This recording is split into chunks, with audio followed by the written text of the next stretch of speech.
GBH ಚುನಾವಣೆ ದಿನಾಂಕ ಘೋಷಣೆ ಆಗಬೇಕು. ದಿನಾಂಕ ಘೋಷಣೆ ಆದಾಗ ಸ್ವಾಭಾವಿಕವಾಗಿ ಅವಾಗ ಆನ್ ಟೇಬಲ್ ಡಿಸ್ಕಷನ್ಗೆ ಬರುತ್ತೆ. ಬಟ್ ನಮ್ಮ ಪಾರ್ಟಿ ಚೌಕಟ್ಟಿನಲ್ಲಿ ನಮ್ಮ ಕಾರ್ಯಕರ್ತರಿಗೆ ನಾವು ಹೇಳ್ತಾ ಇರ್ತಕ್ಕಂಥದ್ದಿಷ್ಟೇ, ಈಗ ಪ್ರತ್ಯೇಕವಾಗಿ ಹೋಗಬೇಕು ಅಥವಾ ಒಟ್ಟಾಗಿ ಹೋಗಬೇಕು, ಇದು ಎರಡೂ ಪಕ್ಷದ ವರಿಷ್ಠರಿಗೆ ಬಿಟ್ಟಿರ್ತಕ್ಕಂಥ ವಿಚಾರ. ಆಯಾ ಸಂದರ್ಭದ ಆಯಾ ಕಾಲಘಟ್ಟದಲ್ಲಿ ನಿರ್ಣಯಗಳಾಗ್ತವೆ. ಆದರೆ ಪಕ್ಷ ಸಂಘಟನೆ ಅಂತಕ್ಕಂಥದ್ದಕ್ಕೆ ಅತಿ ಹೆಚ್ಚು ಒತ್ತನ್ನು ಕೊಟ್ಕೊಂಡು ಸಂಘಟನೆ ಮಾಡಿ ಅಂತಕ್ಕಂಥದ್ದು ಪಾರ್ಟಿ ಹೇಳಿದೆ.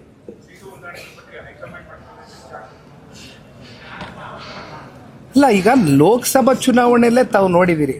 ಲೋಕಸಭಾ ಚುನಾವಣೆ ಸಂದರ್ಭದಲ್ಲಿ ಬಹುಶಃ ಒಂದೂವರೆ ತಿಂಗಳಿದ್ದಂಥ ಸಂದರ್ಭದಲ್ಲಿ ಹತ್ತತ್ರ ಒಂದು 45 ಡೇಸ್ ಇತ್ತೇನೋ ಲೋಕಸಭಾ ಚುನಾವಣೆ. ಆ ಸಂದರ್ಭದಲ್ಲಿ ನಾವೊಂದು NDA ಅಲಯನ್ಸ್ ಪಾರ್ಟ್ನರ್ ಆಗಿ ಜನತಾದಳ ಪಕ್ಷವು ಕೂಡ ಕರ್ನಾಟಕ ರಾಜ್ಯದಲ್ಲಿ ನಾವು ಮತ್ತು ಭಾರತೀಯ ಜನತಾ ಪಾರ್ಟಿ ಇಬ್ಬರು ಒಗ್ಗಟ್ಟಾಗಿ ಲೋಕಸಭಾ ಚುನಾವಣೆ ಎದುರಿಸ್ತೀವಿ. ಆಗಲೂ ಕೂಡ ಭಾರತೀಯ ಜನತಾ ಪಾರ್ಟಿಯ ಹೈಕಮಾಂಡ್ ಏನಿತ್ತು, ಅಂತಿಮವಾಗಿ ಯಾವುದೇ ನಿರ್ಣಯಗಳು ತೀರ್ಮಾನಗಳು ಯಾವುದೇ ಆಗಬೇಕಾದ್ರೂ ಕೂಡ ಇಲ್ಲ ನಮ್ಮ ವರಿಷ್ಠರು ಒಂದು ಕಡೆ ದೇವೇಗೌಡರು ಸಾಹೇಬರಿದ್ದಾರೆ, ಒಂದು ಕಡೆ ಕುಮಾರಣ್ಣ ಅವರಿದ್ದಾರೆ, ಮತ್ತು ರಾಜ್ಯ ಮಟ್ಟದಿಂದ ಭಾರತೀಯ ಜನತಾ ಪಾರ್ಟಿಯ ಅನೇಕ ಜನ ಹಿರಿಯ ನಾಯಕರುಗಳಿದ್ದಾರೆ. ಎಲ್ಲರೂ ಕೂಡ ಒಂದು ವಿಶ್ವಾಸದಿಂದ, ಒಂದು ಸೌಹಾರ್ದತೆಯಿಂದ ಒಟ್ಟಾರೆಯಾಗಿ ರಾಜ್ಯದ ಒಳಿತಿಗಾಗಿ, ರಾಜ್ಯದ ಒಂದು ಏಳಿಗೆಗಾಗಿ, ಸಮಗ್ರ ಅಭಿವೃದ್ಧಿಯ ದೃಷ್ಟಿಯಿಂದ ಮುಂದಿನ ದಿನಗಳಲ್ಲಿ ನಾವು ಕೈ ಜೋಡಿಸ್ಕೊಂಡು ಒಂದು ಒಳ್ಳೆಯ ನಿಟ್ಟಿನಲ್ಲಿ ಹೋಗ್ತೇವೆ. ಅದರಲ್ಲಿ ಯಾವುದೇ ಅನುಮಾನ.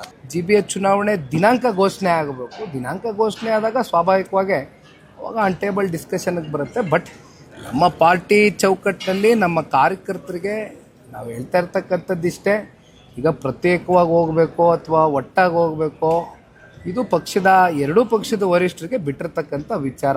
ಆಯಾ ಸಂದರ್ಭದ ಆಯಾ ಕಾಲಘಟ್ಟದಲ್ಲಿ ನಿರ್ಣಯಗಳಾಗ್ತವೆ. ಆದರೆ ಪಕ್ಷ ಸಂಘಟನೆ ಅಂತಕ್ಕಂಥದ್ದಕ್ಕೆ ಅತಿ ಹೆಚ್ಚು ಒತ್ತನ್ನು ಕೊಟ್ಕೊಂಡು ಸಂಘಟನೆ ಮಾಡಿ ಅಂತಕ್ಕಂಥದ್ದು ಪಾರ್ಟಿ ಹೇಳಿದೆ.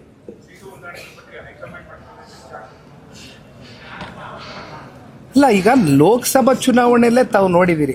ಲೋಕಸಭಾ ಚುನಾವಣೆ ಸಂದರ್ಭದಲ್ಲಿ ಬಹುಶಃ ಒಂದೂವರೆ ತಿಂಗಳಿದ್ದಂಥ ಸಂದರ್ಭದಲ್ಲಿ ಹತ್ತತ್ರ ಒಂದು 45 ಡೇಸ್ ಇತ್ತೇನೋ ಲೋಕಸಭಾ ಚುನಾವಣೆ. ಆ ಸಂದರ್ಭದಲ್ಲಿ ನಾವೊಂದು NDA ಅಲಯನ್ಸ್ ಪಾರ್ಟ್ನರ್ ಆಗಿ ಜನತಾದಳ ಪಕ್ಷವು ಕೂಡ ಕರ್ನಾಟಕ ರಾಜ್ಯದಲ್ಲಿ ನಾವು ಮತ್ತು ಭಾರತೀಯ ಜನತಾ ಪಾರ್ಟಿ ಇಬ್ಬರು ಒಗ್ಗಟ್ಟಾಗಿ ಲೋಕಸಭಾ ಚುನಾವಣೆ ಎದುರಿಸ್ತೀವಿ. ಆಗಲೂ ಕೂಡ ಭಾರತೀಯ ಜನತಾ ಪಾರ್ಟಿಯ ಹೈಕಮಾಂಡ್ ಏನಿತ್ತು, ಅಂತಿಮವಾಗಿ ಯಾವುದೇ ನಿರ್ಣಯಗಳು ತೀರ್ಮಾನಗಳು ಯಾವುದೇ ಆಗಬೇಕಾದ್ರೂ ಕೂಡ ಇಲ್ಲ ನಮ್ಮ ವರಿಷ್ಠರು ಒಂದು ಕಡೆ ದೇವೇಗೌಡರು ಸಾಹೇಬರಿದ್ದಾರೆ, ಒಂದು ಕಡೆ ಕುಮಾರಣ್ಣ ಅವರಿದ್ದಾರೆ, ಮತ್ತು ರಾಜ್ಯ ಮಟ್ಟದಿಂದ ಭಾರತೀಯ ಜನತಾ ಪಾರ್ಟಿಯ ಅನೇಕ ಜನ ಹಿರಿಯ ನಾಯಕರುಗಳಿದ್ದಾರೆ.